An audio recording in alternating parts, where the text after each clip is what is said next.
Escuchan ustedes la lectura del libro El Ministerio de Curación. Capítulo 3. Con la naturaleza y con Dios.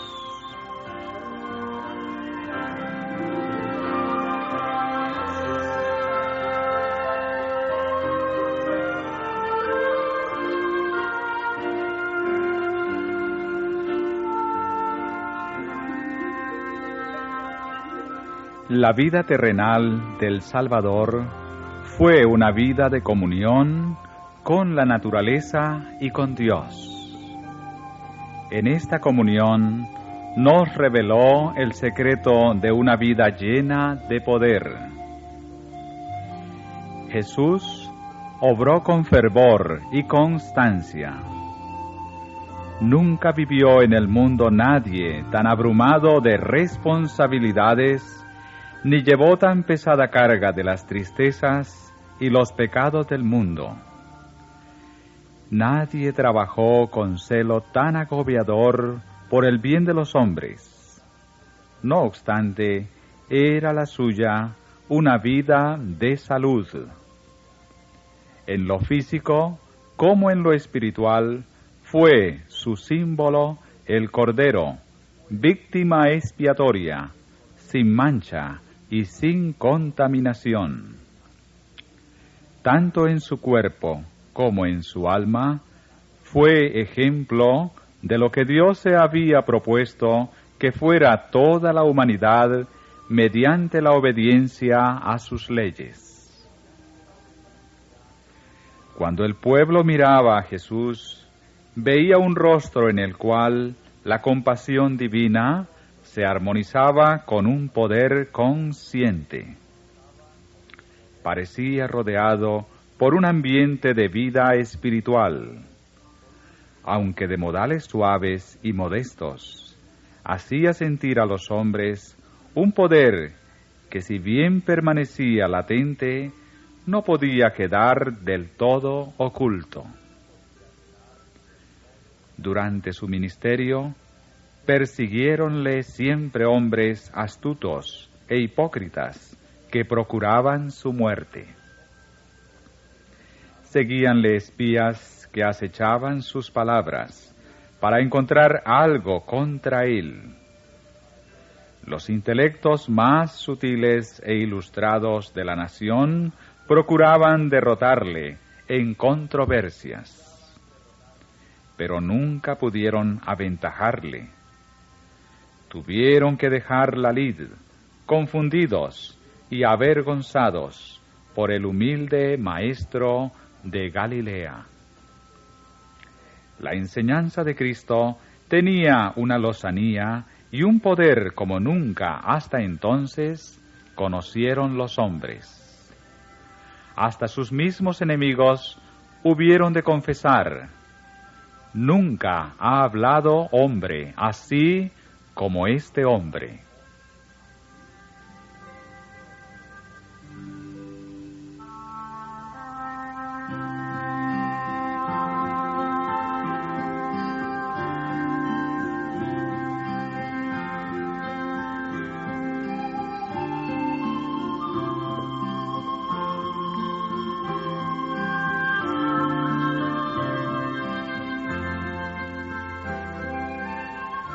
La niñez de Jesús, pasada en la pobreza, no había quedado contaminada por los hábitos artificiosos de un siglo corrompido.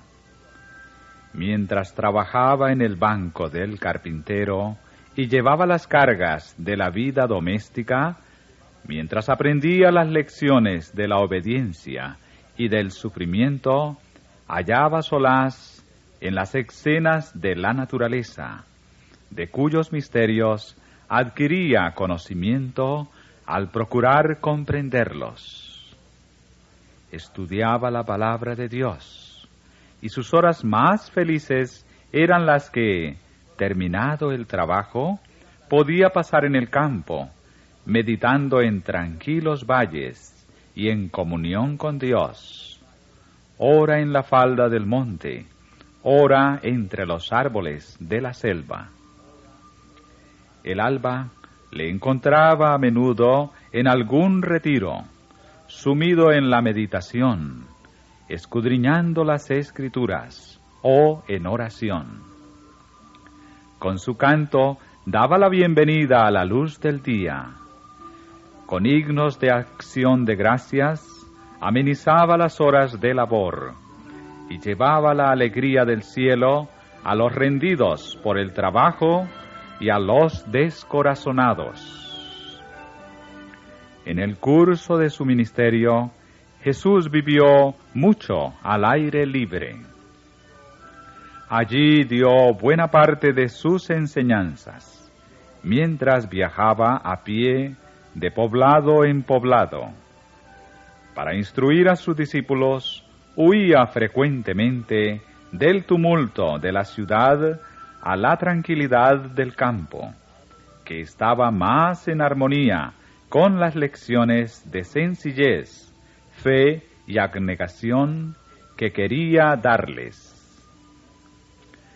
Bajo los árboles de la falda del monte, a poca distancia del mar de Galilea, llamó a los 12 al apostolado y pronunció el sermón del monte. Agradaba a Cristo rehuir el pueblo en torno suyo, al raso, en un verde collado o a orillas del lago. Allí, rodeado de las obras de su propia creación, podía desviar los pensamientos de la gente de lo artificioso a lo natural. En el crecimiento y desarrollo de la naturaleza se revelaban los principios de su reino. Al alzar la vista hacia los montes de Dios y al contemplar las maravillosas obras de sus manos, los hombres podían aprender valiosas lecciones de verdad divina. En días venideros, las lecciones del Divino Maestro le serían repetidas por las cosas de la naturaleza. La mente se elevaría y el corazón hallaría descanso.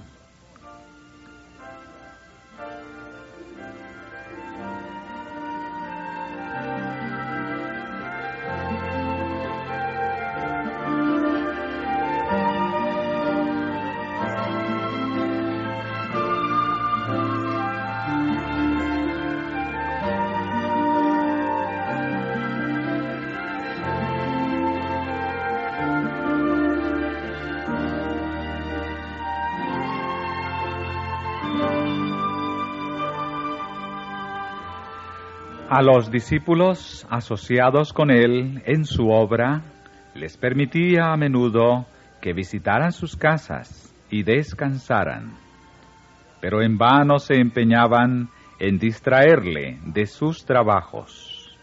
Sin cesar, atendía a las muchedumbres que a él acudían, y por la tarde, o muy de madrugada, se encaminaba hacia el santuario de las montañas, en busca de comunión con su Padre. Muchas veces, sus trabajos incesantes y el conflicto con la hostilidad y las falsas enseñanzas de los rabinos le dejaban tan exhausto que su madre y sus hermanos, y aun sus discípulos, temían por su vida. Pero siempre que volvía de las horas de oración que ponían término al día de trabajo, notaban en su semblante la expresión de paz, la frescura, la vida y el poder de que parecía compenetrado todo su ser. De las horas pasadas a solas con Dios, salía cada mañana para llevar a los hombres la luz del cielo. Al regresar los discípulos de su primera gira de evangelización, Jesús les dio la invitación: venid aparte y reposad un poco. Los discípulos habían vuelto llenos de gozo por su éxito como pregoneros del Evangelio, cuando tuvieron noticia de la muerte de Juan el Bautista a manos de Herodes. Esto les causó amarga tristeza y desengaño. Jesús sabía que al dejar que el Bautista muriera en la cárcel, había sometido a una dura prueba la fe de los discípulos. Con compasiva ternura contemplaba sus semblantes entristecidos y surcados de lágrimas. Con lágrimas en los ojos y emoción en la voz les dijo: «Venid vosotros aparte, al lugar desierto, y reposad un poco». Cerca de Betsaida, al extremo norte del mar de Galilea, extendíase una región aislada que, hermoseada por el fresco verdor de la primavera, ofrecía agradable retiro a Jesús y sus discípulos. Allá se dirigieron, cruzando el lago en su barco. Allí podían descansar lejos del bullicio de la muchedumbre. Allí podían oír los discípulos las palabras de Cristo, sin que los molestaran las argucias y acusaciones de los fariseos. Allí esperaban gozar una corta temporada de intimidad con su Señor.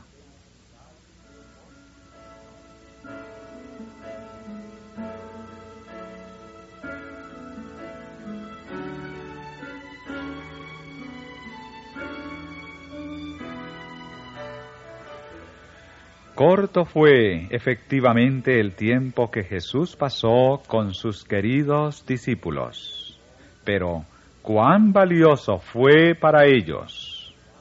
Juntos hablaron de la obra del Evangelio y de la posibilidad de hacer más eficaz su labor al acercarse al pueblo. Al abrirles Jesús los tesoros de la verdad, sentíanse vivificados por el poder divino y llenos de esperanza y valor.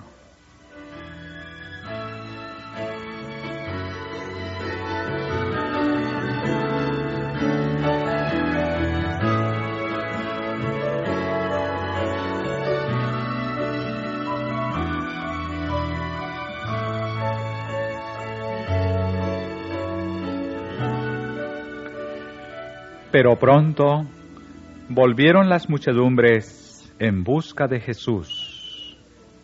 Suponiendo que se habría dirigido a su retiro predilecto, allá se encaminó la gente. Frustrada quedó la esperanza de Jesús de gozar siquiera de una hora de descanso.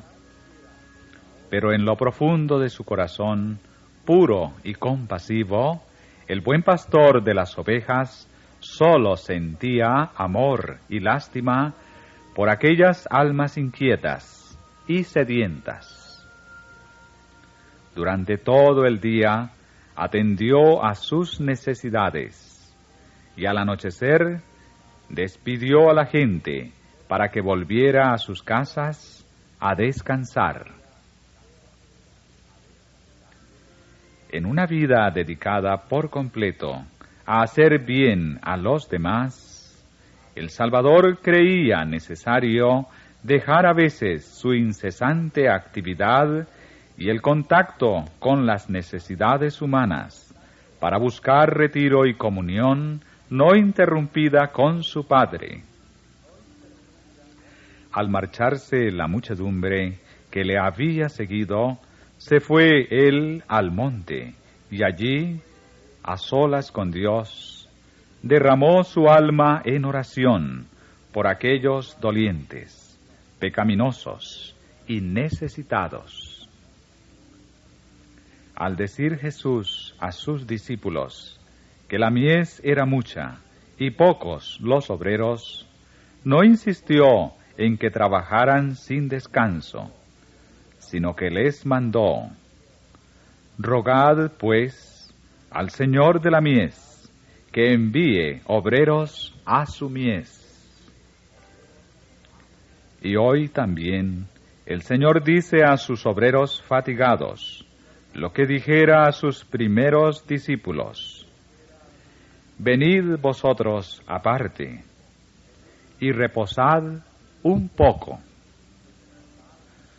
Todos los que están en la escuela de Dios necesitan de una hora tranquila para la meditación, a solas consigo mismos, con la naturaleza y con Dios.